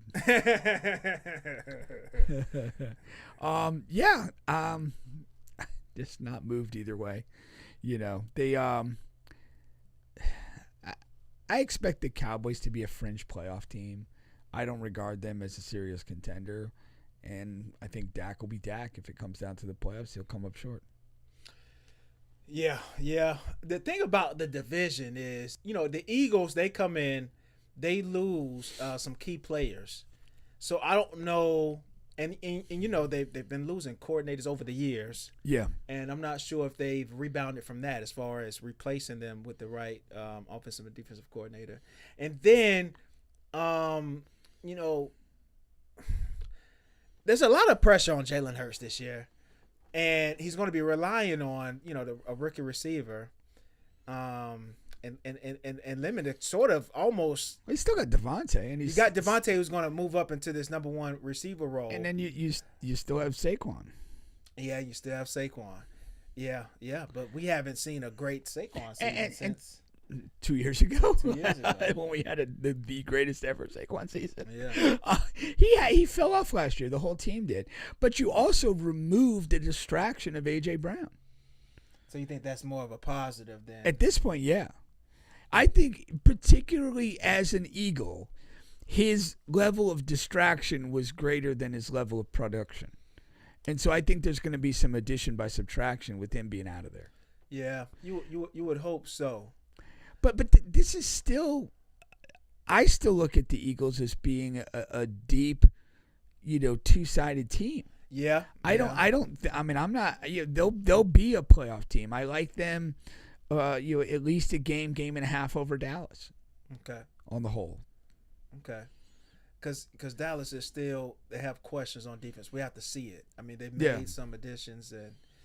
We have to see if it sticks because they've been pretty bad last few years. I think that for me, the quarterback with the most pressure in the division is Jaden Daniels. We had an elite rookie year. We had an injury-riddled second season that was disappointing, and it's kind of like show me what you are. I told people to hold their horses. Yeah, and they shitted on me. They told me I didn't know anything. Yeah, little scat play for Bubba. They actually just signed. They just signed Stephon Diggs today. Yeah. The Commanders. So I mean that'll help.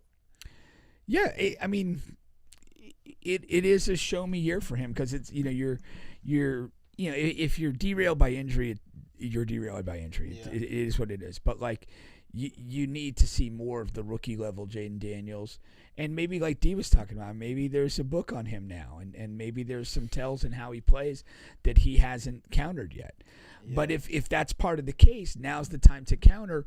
If you have a disappointing year again, whether it's injury or pure performance, like you're kind of off the trajectory of being a top-level quarterback. And you're just kind of a guy that they might look to replace if they can. Not only that second contract really comes into like, I don't know. Yeah. From a team's perspective. Yeah. If he has another poor year. Absolutely. Yeah, that's like the wild card team of the division. So that's funny that you bring them up because I don't think anyone knows what to do with the Commanders. Yeah. Because we just haven't seen a fully healthy Jaden and fully functional since that rookie season. If he does show some remnants of that rookie season, hell, they could take this division because, the Cowboys and Eagles have questions are in flux. There's really not a strong this is the division winner before the season starts type of team in this division. Correct. So they're the wild card. They're the Jackals. Now the Giants have some characters that I really like. Who? Besides I like James. Dart. I really like Dart. Of course we love it. We love James. Not on Dart anymore. Why not? It's because of the I'm not gonna kneel thing. The Trump guy. Oh, I didn't know that. You didn't catch that? No. He spoke at introduced Trump at some rally. Did he? Yeah. And then some teammates like Abdul Carter and stuff called him out on it. Oh wow. Yeah. Wow. Yeah, I missed that one. Yeah. Now I do know. I mean, Neighbors. I like Neighbors. Now Neighbors are still he's still hampered, which is crazy because he's been out for a while, and then he had another injury based off of that injury to come up, so that's not good. But I like him, and I like Scatterbo. Was that his name, right? Scatterbo, yeah. Scatterbo. Well, he's a tough son of a gun. The reality is, though, he suffered season-ending injury that he's coming back from. Scatterbo. Yeah. Yeah.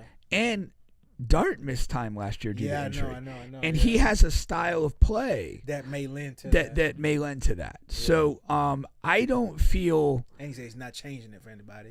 I don't feel great about the Giants. There's for the reasons we just discussed, they're kind of fragile in a lot of important ways. They're a last place team, but I just wanted to make a point where I do like some of the characters on the field. Yeah. And they had, I forget, before Scatterbo went down and after Russell Wilson went out, lost a job, they were kind of intriguing, and the record was still kind of poor. They were in game. But I remember watching games going this is the happiest 2-5 team I've ever seen. The vibes they had the vibes going and all that, and they were competing. Yeah. They did smack one good team. I can't remember the team, but they kind of it was a playoff level team, and they just kind of beat them handily and had great vibes. So, but I just again, for as many questions as the Redskins have, I think the Giants have just as many, and they have less pedigree, and they have potentially less talent overall. Yeah, and it'll be. Scatterbo will be interesting. He's one of those chaotic physical runners, and it's just hard to imagine that that he's able to sustain a career for a long time. Yeah, but I do think John Harbaugh is going to turn it around. It won't be this year, but I think he's making a big enough difference to where I think he's going to turn that team around. Eventually. Okay. Yeah. Fair enough. Give him another year or two. He's he's one of those guys that he had very consistent success with the Ravens, but essentially he's only been in that environment as a head coach, and it'll be interesting to see how it translates to another environment. Yeah, and he went to an awful environment. He went from a Class A organization to a Class F organization. But the thing will be, and I think when he was hired, he was granted pretty broad powers. Yeah. So that the whole the Giants' shortcomings as an organization can be offset if he kind of has sufficient power to make the moves that he would like to make. Yeah. And so that'll be interesting to see if that plays out, or if that's something that was maybe overpromised and underdelivered to him, and that as this progresses, he's going to get a lot of resistance from the rest of the front office and ownership about things he would want to do. Yeah. So, I definitely feel it'll be an experimental year. If all their offensive pieces stay healthy, they're not going to be a bad team. Right. And this will top to bottom be a pretty strong division. Yeah. As far as that goes. No, I really think so. Let me look at the Cowboys schedule. Big schedule guy. Yeah, because I just want to see. They open up with 2 divisional opponents with the Giants and Commanders. And then they go to, they play the Ravens. I would say I would pick the Ravens there. They play the Texans, the Bucks, Packers, Eagles, Cardinals, Colts. It's not a murderous row. Titans, 49ers.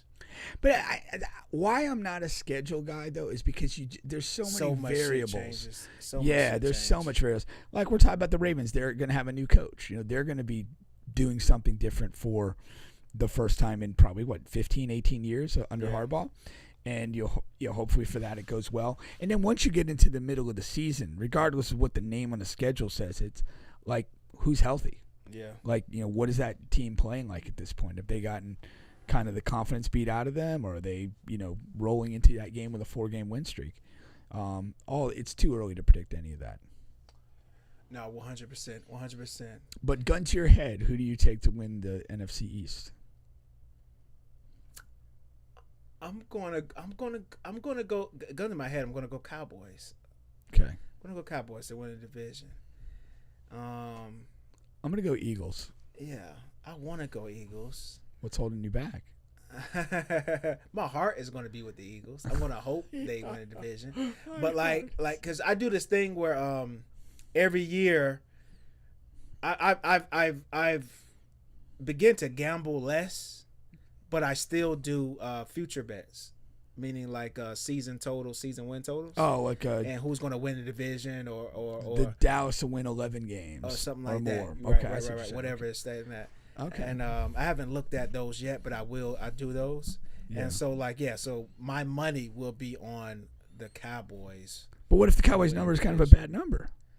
No, I'm saying winning the division. Oh, as far as the win total, I haven't seen it yet. Yeah, that's what I was saying. If they got them at 13, that's a tough. That ain't great. Yeah. I know the Chiefs are at 11.5. I saw that. Okay. But So we got to talk about this. I'm sure you saw the clip. Pat's in practice. Mm-hmm. He drops back. He steps in and fires a pass. It hits the center in the back of the head. Yeah. And then it's Pat's washed. I am so tired of clips. And sometimes it's so-and-so's cooking. Yeah. It's one fucking play in practice. Yeah. Why do we have this need, other than for clicks, to you just overreact to the most mundane things? I think it's because we're so hungry for football. That's how I view it. I think it transcends football. You'll see it in NBA offseason. Yeah. Ben Simmons hitting shots or whatever. Yeah. But it's just this clickbait, and the whole thing. What makes Pat Mahomes is the fact that over 17 games plus playoffs, he's going to be really good a lot of that time. And that's what makes all the great players. Yeah. And so one comedically buffoonish play doesn't mean a guy's washed or whatever. And it drives me nuts because people are all over that stuff. Yeah. I'm weird in the sense, especially with the Chiefs and Mahomes, where I want more of that out there. Because you want more bad plays from Pat? No, I want more fodder. I want more he's washed. I want more of the Chiefs are. Oh, the psychology element. Going to do that. Yeah, because he listens to and reads a lot of that. Because whenever he does get interviewed, sometimes he even just bring it up himself. Yeah. I saw Josh Allen was the number one. I asked you how Breland was doing as the third string cornerback, but So I like to see that just because It feeds the beast. Yeah, because he was so good. Him and the Chiefs as a whole team was so good early on in his career. And it's like we've hit this wall due to injuries, due to this, YZ. There's reasons for it. But it's like still we're here. Yeah. And you got to find a way to get back to those early days. And I'm hoping, that piece is a part of it. It made me think of Tom Brady. Yeah. Because, Tom missed a whole season to an ACL injury at one point. And then how many times in the 20-plus years of Tom was there a bad performance, a bad loss, and this narrative, it's over. Yeah. It's over. Because they went like 9 or 10 seasons in a row where they didn't like win it. So. Win the Super Bowl. Yeah, for sure. Yeah. And in that, I remember I think it was a regular season loss against the Chiefs one time. And it was a bad loss. It was like a 41-10 loss. And I remember the video, like Tom's over on the sideline. They might have even taken him out late in the game. Yeah. And he's just pissed and whatever. Yeah. And it's just maybe it's over, And then another 3 Super Bowls happen. I mean, it's just you just can't get into this like flash of the moment defining anything. Yeah. Drives That's the era we in. That's for the sure. era we in. The era of stupidity. It is though, you know. And maybe Pat never plays at a great level again. I don't know. Yeah. But I do know that one pass off the center's helmet in a random late July practice isn't going to let us know that. Absolutely not. Anything to note in college football before we get off it? Practices have started. You know, I think like it looks like August 29th or 8th is going to be the first, games. Not for everybody. I think the following weekend almost every team plays. Like week 0 because they do week 0. I think that's going to be that late August thing, which is basically probably 3 weeks away right now from where we are coming in this weekend. So I mean, because Florida State, there's not a lot of optimism there. I'm not super thrilled about the college football season. I guess there is this issue though that there was a recent court ruling where players who were the class of 2022, that means graduating high school 2022, they were granted an extra year of eligibility and by a court. And so theoretically our quarterback last year, Tommy Castellanos, is eligible to play. Oh, wow. But this, and there are certainly other players affected by this ruling, guys that didn't get drafted or make NFL teams or whatever. But the harsh reality is like teams have started camp. Yeah. And more than that, NIL money's been allocated to the various players as is. So I don't know where or under what financial circumstance a player in Castellanos' position goes. What are the options and who needs players and who has anything to offer them? I mean, even like you're in the fall camp, like even the scholarships are allocated. Even a roster spot. Yeah. I mean, you can do a walk-on thing, I suppose, but I don't think at this, going into camp that there's many schools that even have an open scholarship. Yeah. Usually when you get down to this point, that's when you get like those emotional videos where the coach, gives like the third-year walk-on guy a scholarship and he's going to play special teams, So it's a really odd dynamic. I don't know if anybody's – and I don't know, maybe there are teams out there or guys out there that can be brought in under some circumstance and maybe to actually help a team. And that would be an interesting scenario too. Is that like, hey, we got this guy 2 weeks into camp, and he's got the extra eligibility, and he actually helps our team, in some meaningful way. So, but what about you with the Gators? What are the vibes there? The vibes are really good. I just don't like that we're this deep into camp, and they haven't labeled a quarterback. Yeah, aside of Philo and Trammell. And what is the dialogue around that? Like, I'm sure the coach is being asked. Yeah, he's been asked like every time he's on camera. I mean, it's simple. All he's saying is it's a quarterback battle, and we may get to 30 minutes before we walk out on the field before I make a decision, and that's what he's saying. But the real dichotomy is, Aaron Philo knows the system. It's coming from the offensive coordinator at the previous school. It was Georgia Tech, right? You're right, Georgia Tech. So he was in the system. He knows the plays, all of that. That's him. The thing about Trammell and what everyone is saying from what I read is Trammell has the higher ceiling. And Aaron Philo has the highest floor because, so that's what we're saying. Now in the spring game, Trammell was the better quarterback. I mean, Aaron Philo threw a couple of interceptions. Trammell did not. Threw a couple of touchdowns and all of that. And so it's going to be interesting to see. And it's been about 4 or 5 different instances, even just since you've known me, where they've picked the wrong guy. Picked the wrong, and like all of the Gator fans. It is a great Gator tradition. It's a great Gator tradition. Right up there with and the we chop. get into midway through the season, and they finally make a change. But fuck, the season is over by then. Yeah. And so it's like I could see that happening again. Yeah. I think they're going to go with Philo. I just I don't know anything about him. Yeah, well, he didn't play at Tech. They had Haynes King, who was a pretty good player for them. Right. So yeah, that is interesting. I can't imagine getting deep into camp and legitimately not knowing who the starter is. So you think they do know? Most teams in this situation. I'm just my personal preference, how I would structure a team. Like I quickly identify who my guys are. Yeah. It very, whatever. And it's like, and then you build off of that.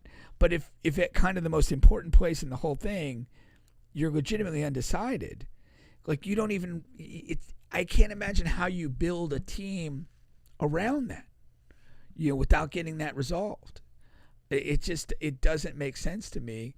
And I have a hard time, if you got an example, I'm having a hard time identifying an example where that really, like some team had a great season where they went all the way through camp, not sure who's going to be the starter. Not sure, but there have been teams that play 2 quarterbacks. And who's ever been great with that? We were great with the Tebow and Leak. That was a sub-package situation. Yeah, I'm not talking about like legitimate trading off series. Well, no, there was way back that, when. I think I might have still been in school. Spurrier did that. Okay. Like he rotated 2 guys, and it wasn't like sub-package guys. It wasn't like this guy comes in and he's going to run, and it was 2 guys, and it was like. And I don't think, they had a good season. Spurrier didn't have many bad seasons, but it wasn't a great season. Yeah. Because you had this thing where you didn't have a guy. I think that matters. And that's what I'm saying. That's why it sticks out to me when you ask me, like, what's going on. Yeah. It sticks out to me. I'd be bothered. I'd be bothered with that. I'm with you on that. Yeah. I'm with you on that. And not only that, I think when they finally do decide on the guy, I think it's going to initially be the wrong guy. but outside of that, Dallas Wilson, who I think is going to be a stud, he's saying he's finally healthy and ready to explode on the scene. I think we have one of the best running backs in the country, Jaden Ball. He's came back. Yeah. So we got some things, and the defense came back as well. Now, conversely, I 1,000% agree with you about looking at an NFL schedule and saying, okay, things, because NFL really does change. It really does depend week to week. But in college, I think you can look at a schedule and see and know whether it's a weak or strong opponent and what the team. So with the Miami Hurricanes, I actually did this like 2 days ago, just wondering. And I'm kind of pissed at how easy their schedule appears. Now, but I think about, especially being in the ACC, about more of these teams than I do. But they're out of conference. It's like nothing. So look at this. They open up with Stanford. Do you know anything about Stanford? Because I don't at this time. Stanford, the one in California. Yeah. They're in the ACC, right? And they are. Last year they beat us at home. They're not very good though. They're that's what I'm nothing asking, special at all. So then after Stanford, FAMU, Wake Forest, Central Michigan, Clemson. How is Clemson going? They fell off. I think Clemson is on a slow decline. Yeah. They had some expectations at the beginning of the year last year. Quarterback didn't play very well. He's gone now, and they had a very mediocre year. Dabo has not – he's fallen off recruiting-wise. I think he's been revealed as like a pseudo-racist country bumpkin, which he's always been. And I just don't think they're attracting the top talent anymore. And he's failed with the NIL. I mean, that's kind of yeah. He's failed with that. He's been averse to the transfer portal. I think he's dipped his toe in the portal now. Yeah. And so, kind of almost out of the pressure to kind of keep up at all. Okay. Then you got FSU, of course, Pittsburgh, Pitt, UNC. Now I've been hearing some. Maybe UNC may, be better than what they were last year, but I'm still not sure if that's going to be low something. bar. Yeah, but that's what I'm saying. But then they got something going on with their this guy Mike Lombardi, who's been with Belichick for a long, long time.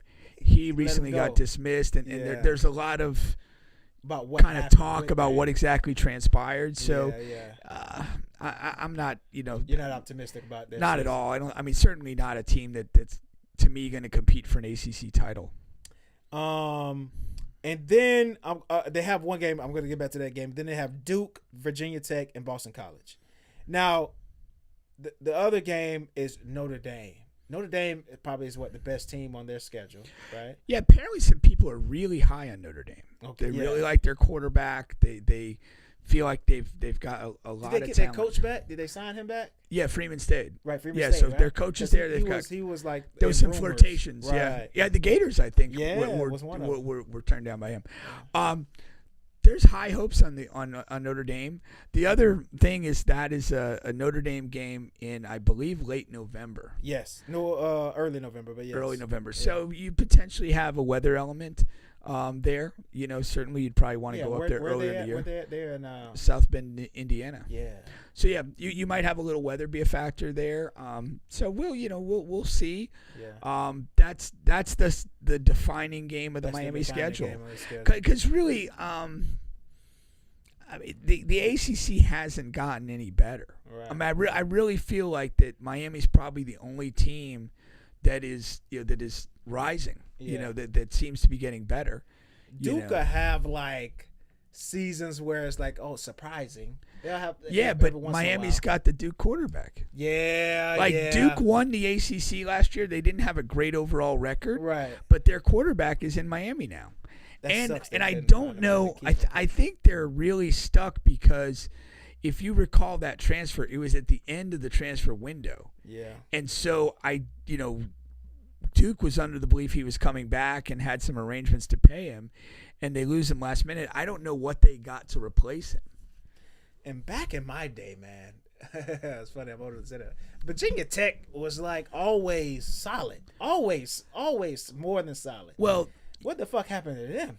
Well, you had Frank Beamer there for 30 years. Yeah, he was the guy that coached the Vic brothers, and he built that team. They were always physically tough. They did great stuff with special teams, and they were really good. And he was a really good coach. He retired. He got old. He retired, and they haven't been anything since then. They haven't been able to replace him. There's a writer, Roland Lazenby, who he's written some books on Kobe and the Lakers and Jordan, I think too. He's written some massive stuff. But he's a Virginia Tech guy. And he's written a bunch of stuff. We're Facebook friends about the inability of them to keep talented players. Anybody that's talented goes to the portal and goes somewhere else. But they did bring in James Franklin from Penn State. And I don't know. I didn't follow close enough as to what they were able to get in the transfer portal. But Franklin is a disciplined guy. He loses big games. But he develops, finds, recruits players. Yeah. You talk about, and he's recruited some freaks, Saquon, Micah Parsons, Abdul Carter. There's a lot of super talented Godwin, the Bucs receiver. He has developed a lot of NFL talent at Penn State, and you're going to see that program elevate from a talent standpoint. It may not be this year. Right, I kind of wanted him if they were going to fire Norvell. Yeah. I would if you can't get Signetti, right? That would be choice number 2. Exactly. No. He's good. He's good. I remember you saying that too because you brought up the big games piece. I remember that. Yeah. All right. Well, I thought that was good. That actually turned out better than I thought it was going to do. The college football segment. Yeah. All righty. Well, that's the end of the show. We'll catch you guys next week. Next week it is. Oh, Jesus. Listen, man, I hit a bitch one time, man, the baby was bouncing all over the bed. Cut through the texture of pasta, I stretch to the father. My demons can't be stressing my daughter. Sweat Benihana, know it's a rap. Wet enchilada. Deion Sanders is the greatest football player, arguably, to ever live. Ed Reed, the greatest safety, arguably, to ever live in the entire universe. All right? Why y'all not going on live? Miami been trashed for fucking how long now? God damn. I like you got on some skates. I like you got on some skates. I like you got on some skates.